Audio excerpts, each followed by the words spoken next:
A man who was found guilty of strangling another man at the state prison outside of Las Cruces 20 years ago was sentenced to life in prison on Wednesday.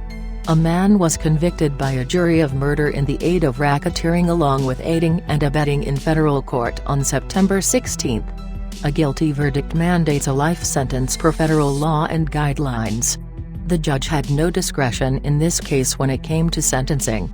"If I did have discretion, I still would maintain that the punishment set forth within the guidelines is appropriate for this sort of offense," Federal District Judge James Browning said during the sentencing hearing.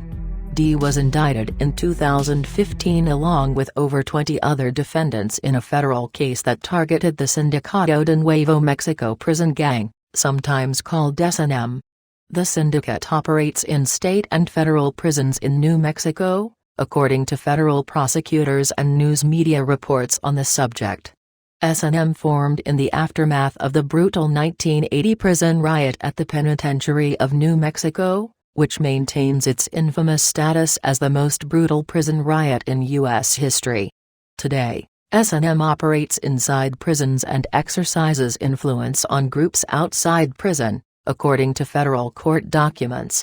The S&M gang also engaged in violence simply to assert its gang identity, to claim or protect its territory, to challenge or respond to challenge, to retaliate against a rival gang or member, to gain notoriety and show its superiority over others, and to send a message to others that was strong, powerful and not to be provoked, federal prosecutors wrote about S&M in a criminal complaint.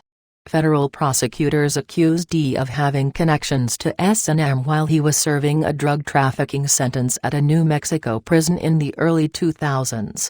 Prosecutors said De Leon, along with 5 others, were ordered to kill another man at the southern New Mexico correctional facility outside of Las Cruces. Prosecutors said the hit was carried out on March 26, 2001. The man who was killed was not identified in federal court filings except via the initials FC. After De Leon was released from prison in 2003, he was deported to Mexico, court filings show.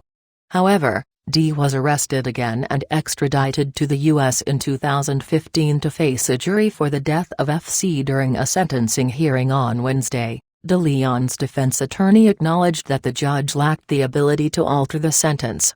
However, De Leon's defense attorney pointed to Heath and the existence of a confession from another defendant as reasons the sentencing should be altered. His defense attorney also reiterated De Leon's intent to file an appeal in the case.